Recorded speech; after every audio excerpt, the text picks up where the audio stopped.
6, 7, 8, 9, 30, 1, 2, 3, 4, 5, 6, 7, 8, 9, 40, 1, 2, 3, 4, 5, 6, 7. Oke, stop. Begitu cara mencari repetisi maksimum. Suruh atlet kalian melakukan latihan push up ini.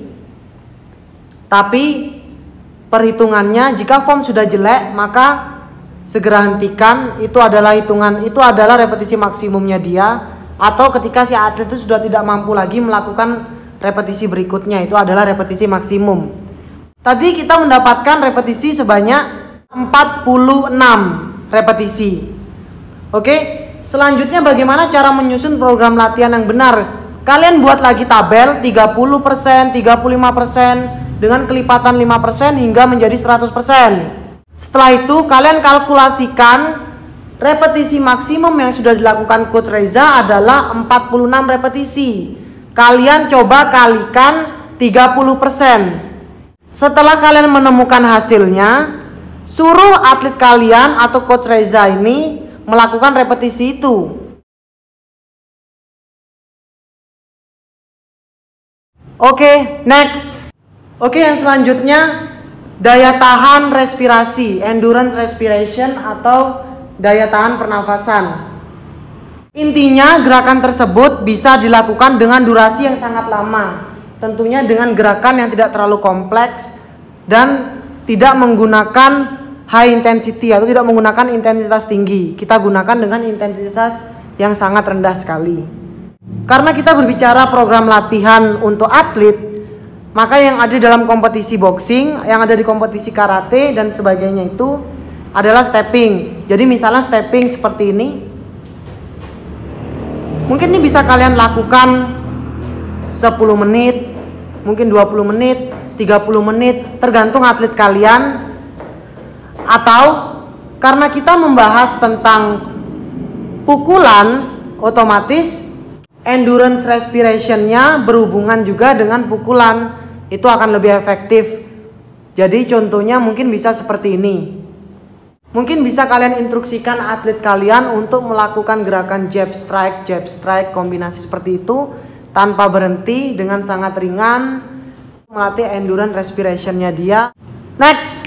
Oke, selanjutnya ini yang terakhir, bagaimana cara menyusun program latihan untuk kecepatan pukulan.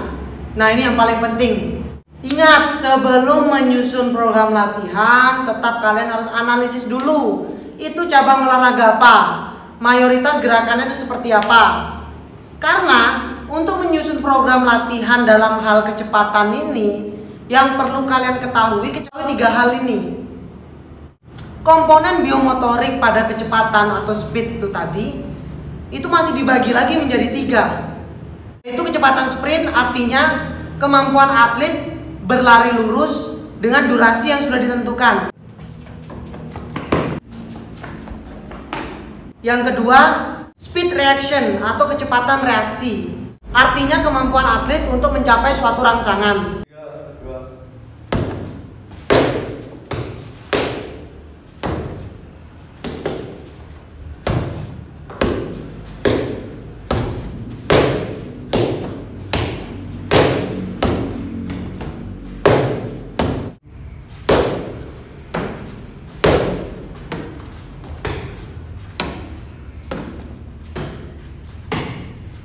Dan ini yang terakhir, speed movement atau kecepatan bergerak. Artinya kemampuan atlet dalam melakukan gerakan hampir tak terputus. Biasanya ditentukan repetisinya dengan durasi tertentu. Misalnya, si atlet disuruh melakukan 100 kali pukulan dengan durasi hanya 30 detik. Contohnya seperti itu.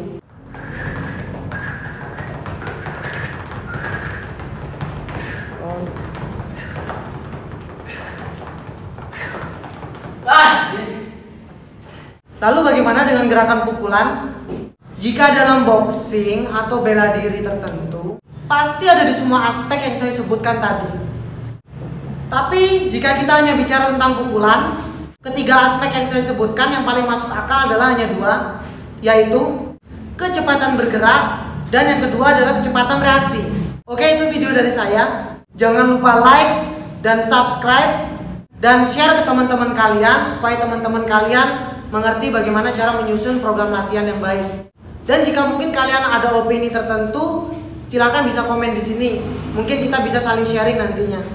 Oke? Bye. Terima kasih sudah menonton video ini. Jangan lupa like dan subscribe untuk menunjukkan dukungan kamu kepada channel ini.